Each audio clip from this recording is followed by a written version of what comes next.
Welcome to EPG Pathshala. I am Dr. Shayantani Pal, Department of Ancient Indian History and Culture, University of Calcutta. Today we shall study a paper on the social and cultural history of India, and the title of the module is Forms of Patronage. So here are our learning objectives. First, we shall try to understand what is patronage, what kind of relationship is established when an act of patronage is going to happen. So, we shall study about the forms of patron-recipient relationship. So, in any act of patronage, there are two parties. One is the patron and while other is the recipient. So, we shall first study the forms of patron-recipient relationship. Then we shall study about the embedded patronage. Now, this embedded patronage, this concept is not present in today's society. This concept was present in early societies, which we call chieftain societies or lineage societies. So, embedded patronage was more common in this kind of early societies. Then we shall study the act of patronage in yaggas. Then we shall study about community patronage. You see, in the very early period, in the first millennium AD, the community patronage was very common, but later it was replaced by individual patronage. So, community patronage, we shall study some aspects of the community patronage. Then we shall study the danas to the sanghas, which is an aspect to the community patronage. Then we shall study the geographical construct as an important aspect of the community patronage. So, where from when somebody is giving patronage to a sangha, where from they come? So, we will see that they come from a very vast geographical background. So, we shall study that by the example of some stupas. Then we shall study the role of patronage in making a site, and then patronage with its other links, and then we shall study about patronage as a form of the redistribution of wealth. Now, to begin with, forms of patronage is an important element in the act of patronage. Actually, it is the form of patronage which decides the patron-client relationship. So, the concept of patronage is chiefly understood as a two-way relationship. It is chiefly understood as a two-way relationship when only the relationship is established between the patron and the recipient, but it is not so. There is a larger background of the act of patronage, in which apart from the patron and client or recipient, there are several other people, several other things which are associated with these forms of patronage. So, we shall study this broader the forms of patronage in a very broader background, not only as a two-way relationship between the patron and the client. So, in reality, it is the form of patronage that actually defines the relationship created through the act. And so, it is not suitable to see the patronage, the act of patronage, as a two-way relationship between the patron and the recipient. It had several other complex aspects. The object or institution created takes on an entity of its own and performs a social role. So, the social role is very important in any act of patronage. Now, let us see what is exchanged in any act of patronage. The act of patronage is basically an exchange, since a form of exchange here is established between the patron and the recipient. Often, what is exchanged?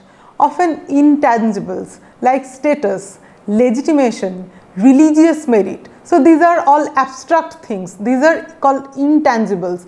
This is received in return for tangible wealth. Look, when a person donates money to a sangha, what does he get? He does not get any material wealth, but in return he gains religious merit. So, here a tangible item is exchanged in return of intangible wealth. So, the act of patronage actually involves several concerns, including the patron, the recipient, the object that encapsulates the act, and the actual function of the act. Among these, the patron-recipient relationship sets the tone of the act. Now, we shall study the forms of patron-client relationship which actually sets the tone of the patronage. There are 4 significant forms of patronage identified by scholars. Patronage, which is embedded in a society and where the patron and recipient are built into the system. Now, in what kind of societies the patron and client were built into the system? That is called the lineage society or the chiefdom society, in which both patron and recipient are embedded within the system, where a socially recognizable group is the patron, where patronage actually becomes a service. So, this is the third type of patronage. See, whenever it is often seen in the present day, whenever in a social function some company or somebody gives a kind of sponsorship, so he actually gives service. So, here patronage actually becomes a service, but this kind of relationship, these kinds of patronage are more common in the present day. They are not common in the earlier period. Lastly, the fourth form, patronage in recent times, is again seen as a public activity where, for the world of art, the object becomes the instrument and the artists change styles and aesthetics, but the eternal value of the object is still determined by the patrons. So, these are the 4 kinds of forms of patronage.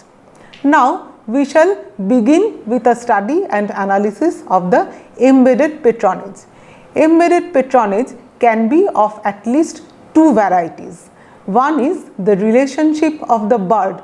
Who is a bird? A bird actually composes eulogies of the rulers, the chiefs, and he sings it into the royal court or in the villages. So, people get to know about the activities about the heroic exploits of the king. So, these kinds of things are done by the birds. So, the relationship of the bird with the chief is a form of embedded patronage. Then another form of embedded patronage is the relationship of the bird with the yajamana, who orders a sacrifice to the priest. So, it is connected with a ritual. So, these are the 2 kinds of embedded patronage. Now, the Danastuti. The Danastuti is a very important and popular hymn in the Rig Veda. The Danastuti hymns of the Rig Veda praises the act of gift giving.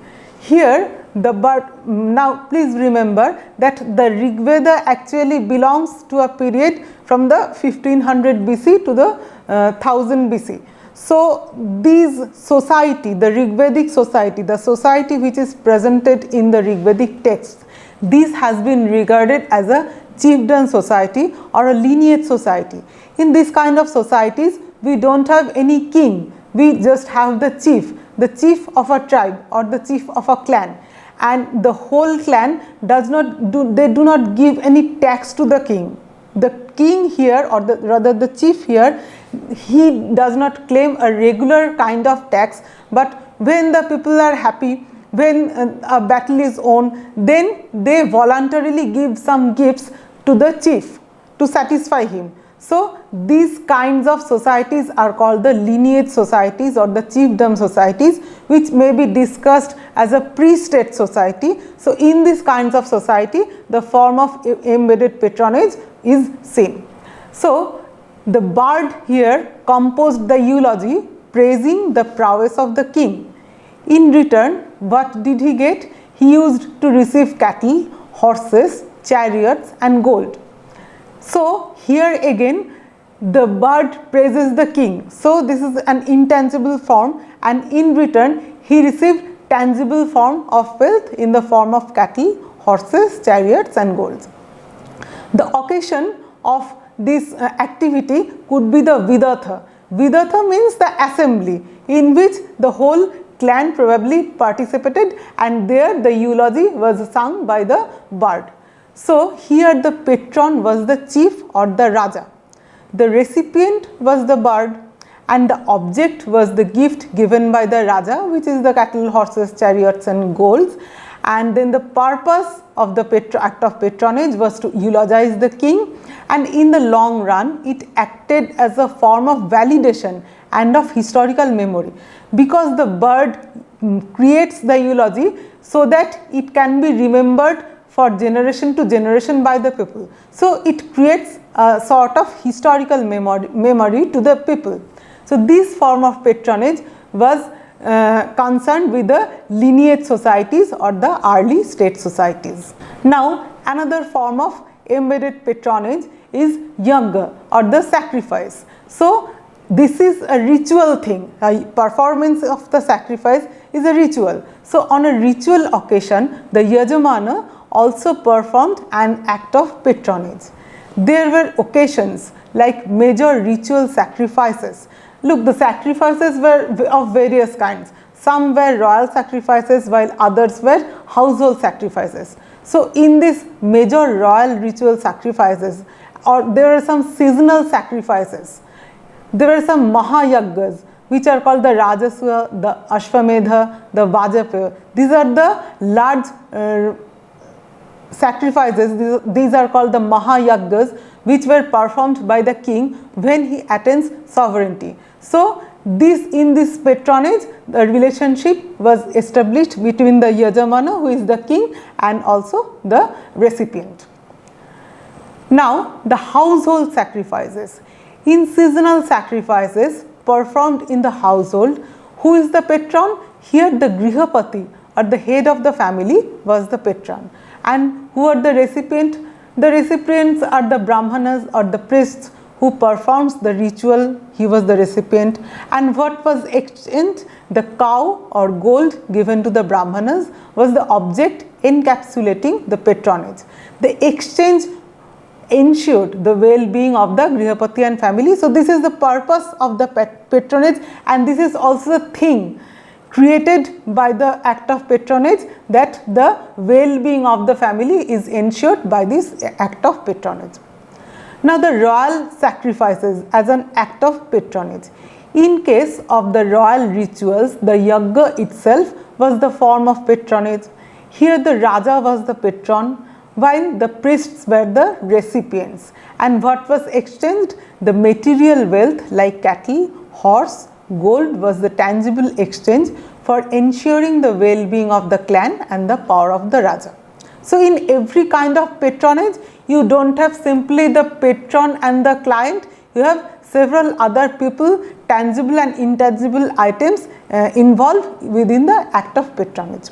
Now we move on to another kind of patronage, which is called community patronage, and which is given by a group of people. So let us see what kind of relationship is established within a group of people when they jointly do this act of patronage.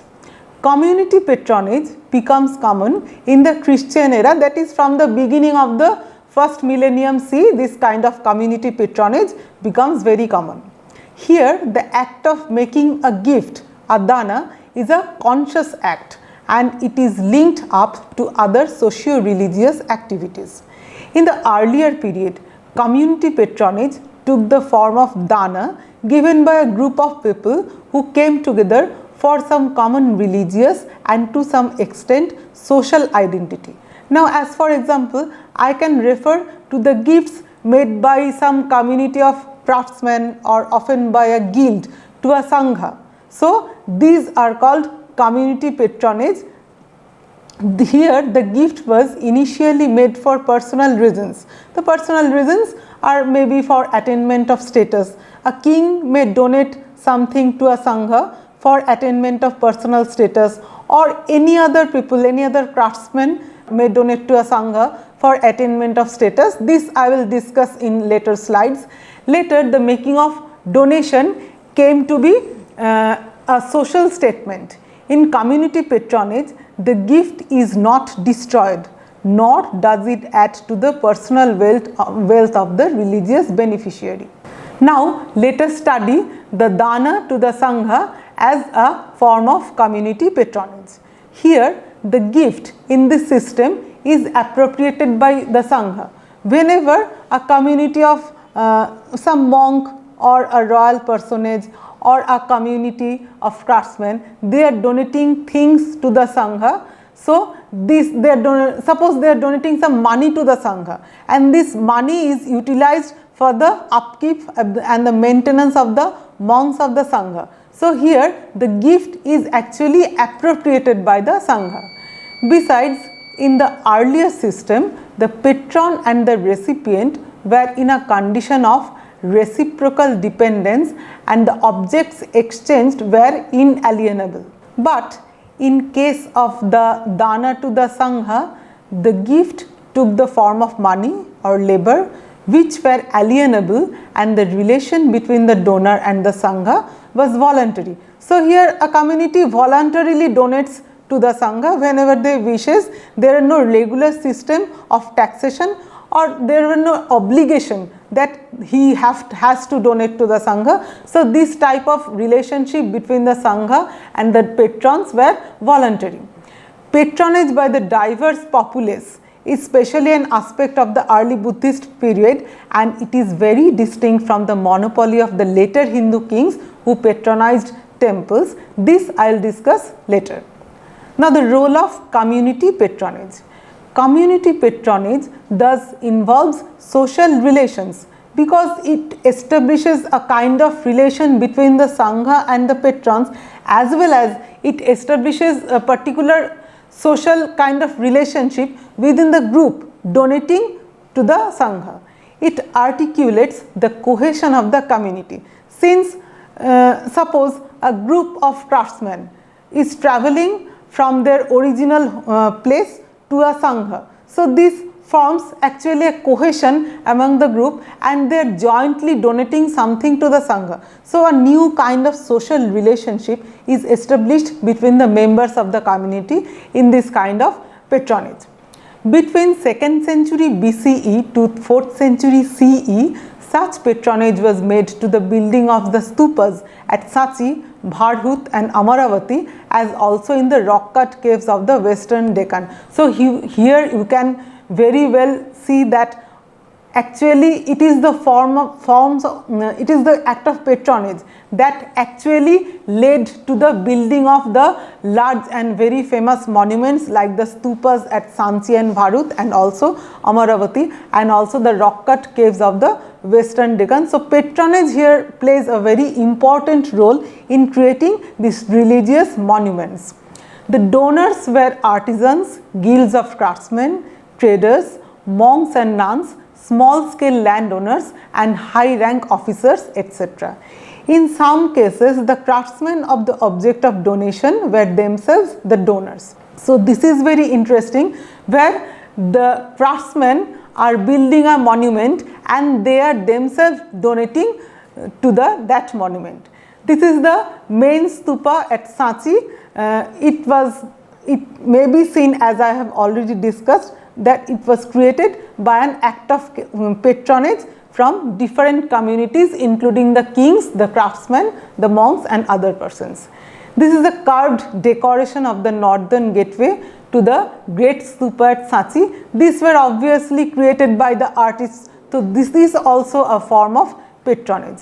Now, see this slide. This is very interesting. This slide actually represents some Greek people who are carved on the Sanchi stupa. So, it is clear that a community of Greeks, the Yavanas, they actually donated things to the Sanchi stupa.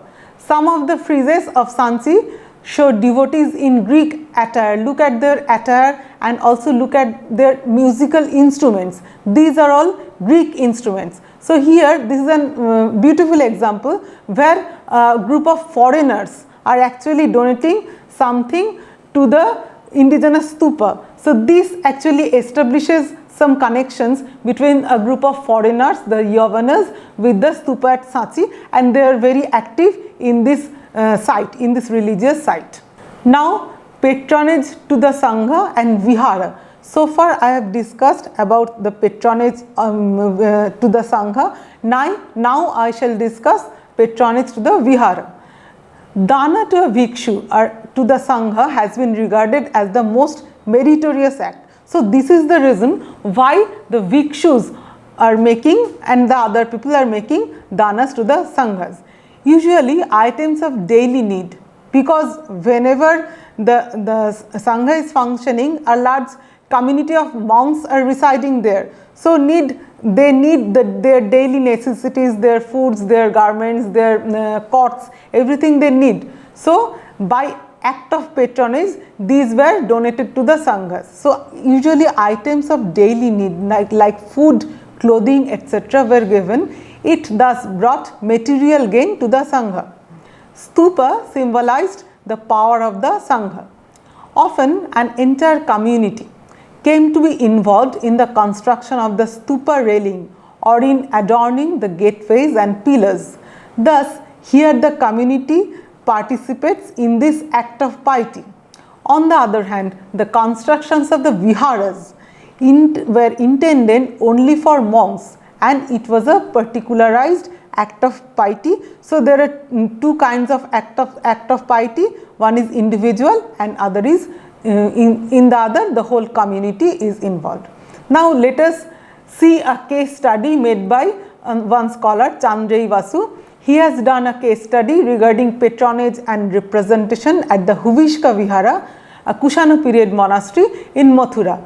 Chandrei Vasu actually analyzes the art and inscriptions from the Jamalpur site in the southern section of the Mathura city, which helps to characterize an early Buddhist monastic community and its relationship with the lay patrons of the non-royal backgrounds. So see, in the patronage to the Vihara, not only monks were involved, and not only the royalty was involved, but several other lay patrons were involved. Although the Vihara was named after Huvishka, the Kushana king, the monastery at this site was supported by the monks, the local administrators and members of professional groups such as the actors. Now the monks, what were their role? They were not simply busy with their academic pursuits or worship. They had a larger role to play. Monks were also successfully functioned as active organizers. They organizes money, the donations for the sangha. So the monks are here playing a larger role for the organization of the monastery. Figures of lay worshippers carved in a naturalistic style are privileged in the sculptures from this monastery. So this is very interesting. Although the name of the monastery is Huvishka Vihara, here actually the lay worshippers get a dominant position in the sculptures of the monastery. Visiting monks were instrumental in introducing elements of Kushana royal symbolism into the local art production. What is Kushana royal symbolism? The crowns worn by the Kushanas, the attire worn by the Kushanas, these are the Kushana royal symbolisms which were introduced in this indigenous stupa. The role of this monastery was primarily to help the local political elite to gain legitimation through their association with the Kushana name and royal symbols on one hand, and on the other with a local Naga cult. So a local cult as well as the royal cult, both were supported, both obtained their place within this vihara. So the worshippers of the Naga deity, who otherwise occupied a low position in the society, they actually gained recognition by joining the patronage network of the monastery. This is very interesting. Certain groups of craftsmen, merchants and agriculturists as well as the women, however, seem to be conspicuously absent as donors in this site, because in other sites we have the women playing a larger role in patronage to the monastery, to the religious monuments. Now the role of community patronage. The guild of ivory carvers from Vidisha, they sculpted a part of the gateway at Sanchi. So this is in striking contrast to the stupas of the northwest, which were built by the foreign rulers like the Shakos, the Parthians, the Greeks, etc. This is in striking contrast because these were all built by the people from the northwest, but here the case is different. Now let us see what role the artisans play as the patrons. The artisans donated. Why did they donate to a monastery, or why did they donate to a vihara? Because he gets an upward social mobility. he can enhance his social status by donating to a sangha or to a vihara. In Buddhist texts, an artisan Gahapati was given the status of Uchchakula or high family. So, how did he got this place? He got this place by donating to the vihara or to the sangha. But in the contemporary Dharmashastra writers, like all these are Brahmanas, like Gautama, Manu, they would accord these artisans a low status. So, you can clearly see that the Brahmanical authors accorded low status to the artisans, but by donating to the vihara, they got a high social status. Now, guilds, the involvements of the guilds or the Srenis as patrons. The guilds of different craftsmen became common from the Mauryan era. They were hereditary and endogamous in nature, and thus they were actually in the process of formation of a jati, because when a community becomes endogamous, they are actually in the process of the formation of a jati. So, they ultimately in later period they appeared as castes or jatis.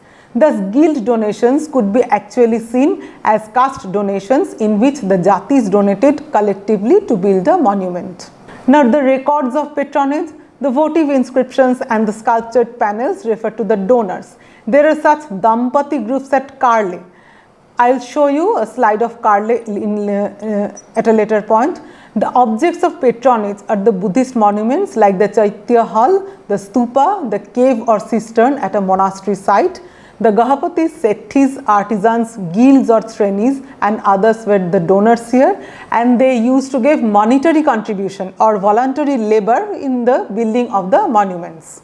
This is a picture of the Karla caves or the Karle caves in Maharashtra. This is the Buddhist rock cut shrines. They belong to a period from 2nd century BC to the 5th century CE. Now, this Karla is situated in a very strategic position. It is actually situated in a route, in an ancient route which connects the Arabian Sea to the west coast. So, the traders came here and they used to give patronage to these caves. So, these caves were actually built as shelter to these traders. So, then another important issue is why the name of the donor was recorded in votive inscriptions. Now, the identification of the donor is not necessary except when an act is a public declaration of belief and also a statement of wealth or status. Now, the donor may wish to be known to his posterity. So, often Buddhist sites are closely associated with megalithic burial sites. What are the megalithic burial sites? They are mostly found to the south of the Vindhyas. They are characterized as a pre-state society. In these societies, the deads were buried and these were encircled by larger blocks of stone. So, these are called the megalithic cultures. It could be commemorate the dead. For the living also, the votive inscriptions were advertisement of the status of the individuals or families or of professionals. So, these are some examples where the name of the donor was recorded in votive inscriptions. As for example, Ananda, the foreman of the artisans of Siri Satakarni, who was a Satavahana king, he states that he carved the top architrave of the south gate at Sanchi. Another example is at Mathura. Perhaps you know about the Parkham Yaksha image of Mathura. This is a very famous image which I will show in the later slide. Here Gomitaka, student of Kunika, the sculptor, is this Parkham image and he has inscribed his name on this image. So, let us see the Parkham image. This is the image of Yaksha Manibhadra. It was made by Gomitaki and it is dated to the 3rd or 2nd century BCE. Now, the geographical context as an important aspect of community patronage. The network of geographical contacts has been recorded in inscriptions. As for example, the traders from Dhenukataka made donations at the Karla caves. Now, this Dhenukataka is actually the ancient Amaravati. So, people came from eastern Deccan to western Deccan for donating things, for making donation to the caves. So, actually what I want to say is that in every cases the donors were not always local people, but they came from a very larger geographical background. Inscriptions from Bharhut suggest an extensive geographical reach from which the donors came. Where from they came? Vidisha, Pataliputra, Bhojakata, Nasik, etc. So here too we find a larger geographical area from which people came to patronize the stupa at Bharhut. Now the role of patronage in the making of a site. Did the ceremonial centers led to the growth of the market activities of the case was vice versa? What I want to explain is that whether the building of the monuments took place earlier than the settling of the people there, or the case was vice versa. Reference to Nigama and Goshti in the Bhattipralu casket inscription suggests that an existing lay community supported the activity. So here the community actually existed prior to the making of the site of Bhattipralu. First, the site acquired sanctity, and thus the prosperous community of the area supported it by building the monument. Now patronage have some other links also. See for example Usavodata of the Kshaharata Kshatrapa family. The Kshaharata Kshatrapa family were of Shaka origin, and they were ruling in Western Deccan as also in Gujarat area. This family gave a permanent, in this Ushavadatta, he gave a permanent endowment of 3000 kahapanas. Kahapanas are actually the punchmark coins. They are to be invested in 2 weavers guilds at Govardhana. Govardhana is ancient Nasik. The interest from the larger investment was meant for purchasing robes of the monks. It is thus a different kind of nexus that brings together the royalty, the commercial interest and the Sangha. Now patronage by the woman, which is very important. This is against the Dharmashastric norms. Donation of ordinary women for building and adornment of stupas, chaitas, cutting of cells and cisterns in rock-cut monasteries is very interesting. They mostly came from the Sethi, Gahapati and artisanal family, so they were women of the wealthy families, and as well as nuns also donated in stupa sites. So these kind of donations by women is very common in Buddhism. It is not at all common in Brahmanical religions. So this actually establishes a separate kind of entity, a separate kind of identity within the women donors whom we can identify, but in case of the Brahmanical religion, they always appeared in background of their family. Patronage as a redistribution of wealth. As an economic activity, patronage can be seen as an act of redistribution of wealth. It moved from individual or the family to the Sangha. In one case, where a donation made by the corn dealers went to finance the guild of stone carvers working on the monument, it can be seen as a case of patronage moving from one group of professionals to the another. Now there are certain changes introduced in the patterns of patronage. From the mid-first millennium, the community patronage declined, as I have already discussed, and it was replaced by the royal patronage.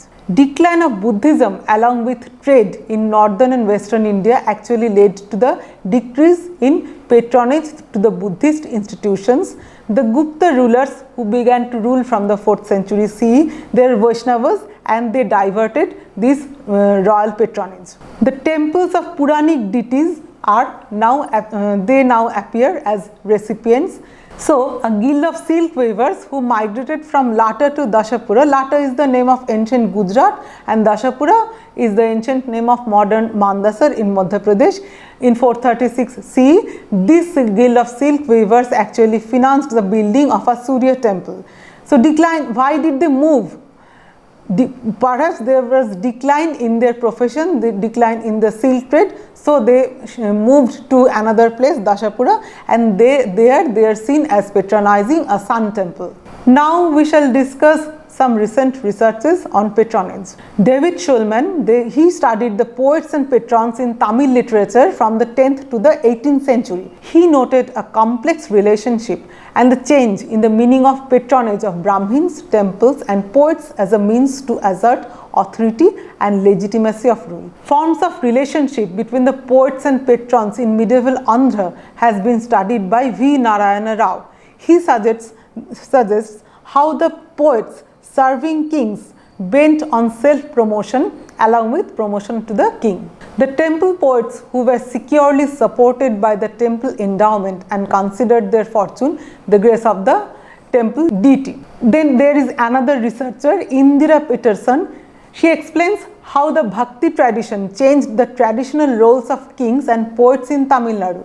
The saint poets considered themselves slaves of the Lord in a direct relationship to God that circumvents relationship to the king. Now, I will summarize the module. The act of patronage actually links up many aspects of the society, so it cannot be seen as a two-way relationship.